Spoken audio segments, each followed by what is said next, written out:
can break it down. No question. How you guys doing? Trail of Blood, Chapter 20, review. Food review. I kind of want this to be a free-form kind of discussion video because there's really a lot to tackle in this chapter. Not a lot is said, very quick read, but a lot to discuss. So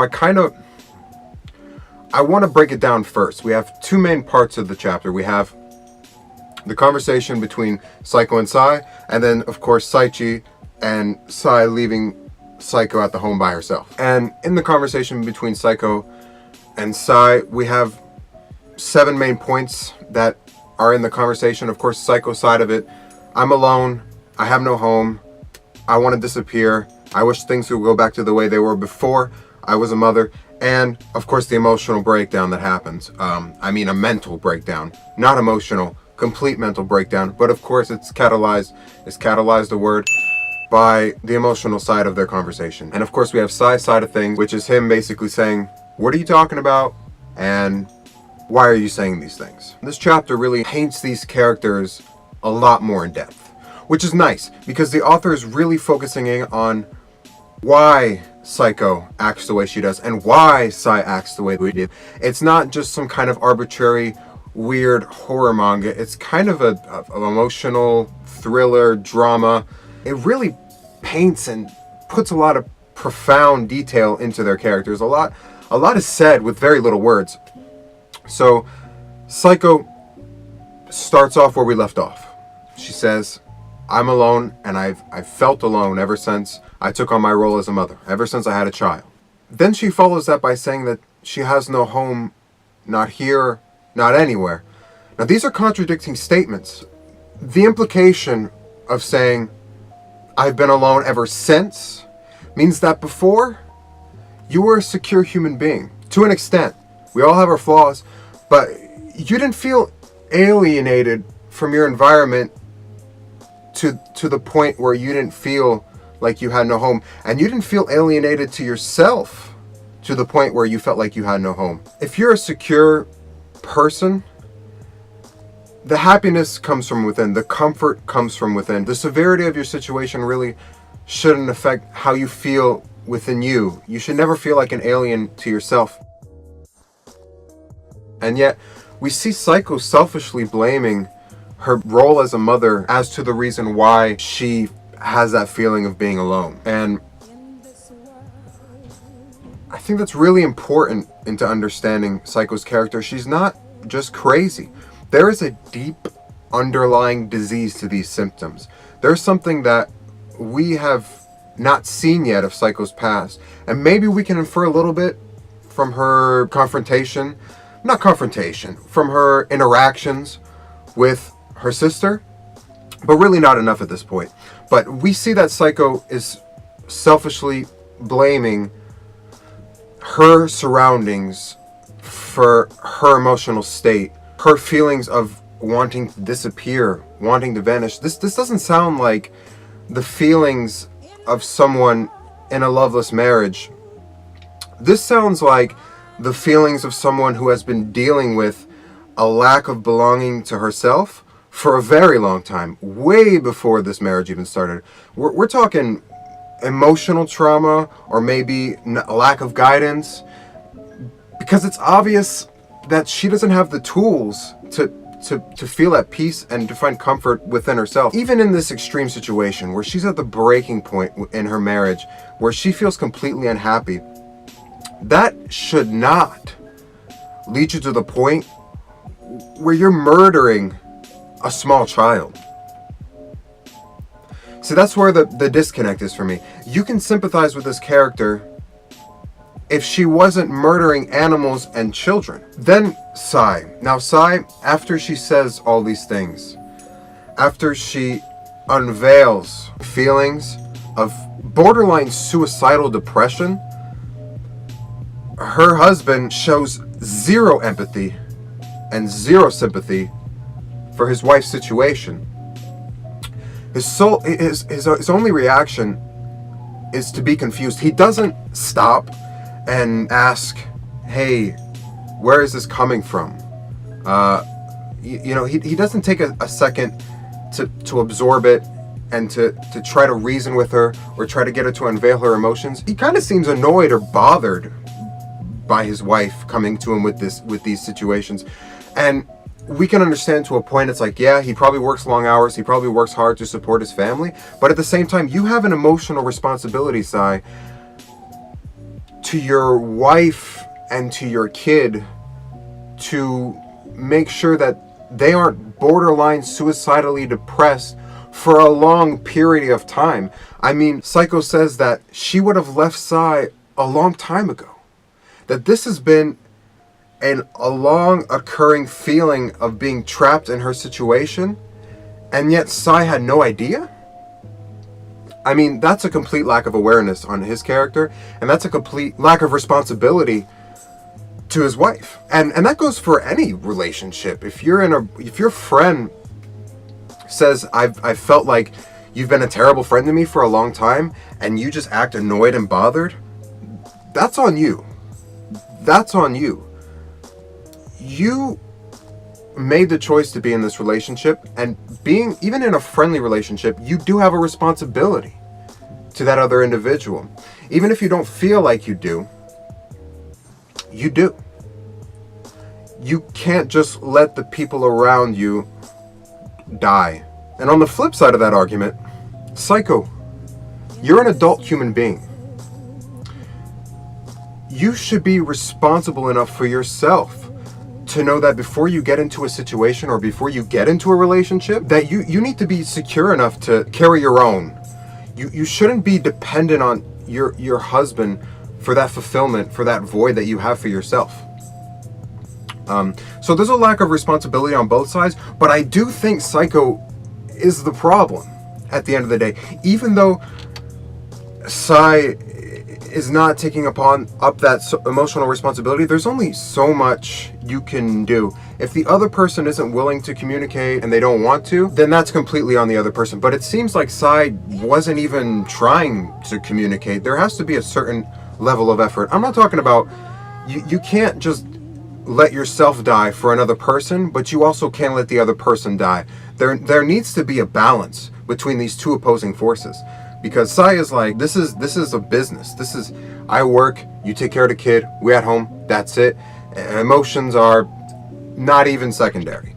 And Psycho has such an insecurity within herself that she's completely reliant on something external coming into her life and filling that void. She doesn't have that internal tool, that internal comforting ability. And you can feel sympathy for both characters, and that's what I like so much about this, is that I feel sympathy for Psycho for being in a relationship with a self and individual, but I also feel sympathy for Sai for being in a relationship with someone so completely insecure and so completely unaware of their own responsibility, that both sides really are. You're really able to feel for both of them. That's where we kind of roll into Sai's secondary comment, where he says, I've done so much for this family. How could you be so ungrateful? You know, that's what he's implying with that. I've done so much for this family. Why are you saying these things? Why are you being so ungrateful? And then there's that black panel. Oh, so perfect. It makes you pause. Like, Psycho's taking a sigh. She's like, he doesn't get it. He doesn't get that right now. I'm cutting my wrists open. I'm telling him finally how I feel. And I've let this go on so long that he can't get it, because there's been such a lack of communication in this relationship. Obviously that's not how she feels, but that's how I feel. There's been such a lack of communication in this relationship that Psycho sighing has such a huge dramatic effect. It made me feel for Psycho, and I don't want to feel for Psycho. That's the problem, is that I don't want to feel for this murderous, emotionally abusive, crazy human being. I don't want to feel for her, but I kind of feel for her. It's when she does finally, after years, she does say, it's been a long time since I've been wanting to leave you. I've been wanting to get out of this role of being a mother, in this trap, in this cage, in this life that I had unrealistic expectations for. I've been so long in it, and I'm finally telling you how I feel. It's been a long time, but I'm finally telling you that, like, this has been stressing me. This has been putting pressure on me. This has been depressing me. And he just has this defensive, like, why are you so ungrateful? And it's a complete lack of humanity. and it's a complete lack of maturity for Psycho. That's the basis of this conversation. There's zero humanity from Psy. There's zero empathy or sympathy. There's zero awareness of just how deeply emotionally distraught his wife is. Then, of course, Saichi leaves, and that's painting his character in that selfish way again. That kind of, I'm done with this. You've said enough. I'm going. I'm taking the son with me, and we're leaving. And when he leaves, Psycho has an enormous emotional, mental breakdown. So let's examine that a little bit. Saichi leaves. He runs away. He runs away from his borderline suicidally depressed wife. He should, at the very least, bring her to a psychologist immediately, or bring her somewhere where she can't hurt herself. At least not leave her alone. I mean, he just completely runs away from the situation. He wants no part of it. He wants nothing to do with it. He leaves. Then Psycho reverts to kind of this place of comfort where she's imagining herself taking care of Saichi when he's a kid. Psycho feels comforted by her love for Saichi. She does feel a sense of something. She does feel less alone when she knows she feels that love for Saichi. And not to say that I'm an expert on here. This is where my speculation, I'm kind of a little bit iffy, because the mental breakdown here is kind of borderline. She's hallucinating, and that's where I'm kind of broken in my opinion, because on one hand she is hallucinating that she's talking to a younger version of Saichi, but at the same time I do think it is emotionally driven. And so it could be some kind of real chemical, like holes in her frontal lobe type of schizophrenia shit. But it could also be that she is emotionally comforted by the love that she feels for a younger version of Saichi. And I love that idea, because it ties in so nicely with what her actions have been lately. She's having such a hard time coping with her baby growing up and leaving her, because he's all she's had for these past years of loveless marriage. For these past years of this loveless, dreary, just cage that she's been locked in. He's been the only one there for her. So she feels this comfort in imagining him being younger, and that's probably why she's doing some Oedipus level shit. That's why she's probably doing this kind of weird level, like getting in bed with him and cuddling with him like he's a baby still, when he's probably 13 to 15 years old, pushing his only friend off of a cliff, pushing out love interests out of his life, really just locking him in that cage with her. That is where Psycho's level of selfishness becomes irredeemable. That's where it's like, okay, this woman has gone way too far. Psy needs to wake up. And even with his flaws, we're all flawed. Even with his flaws, he needs to wake up, and he needs to get Saichi away from his mother, because she has already caused intense emotional trauma to her son.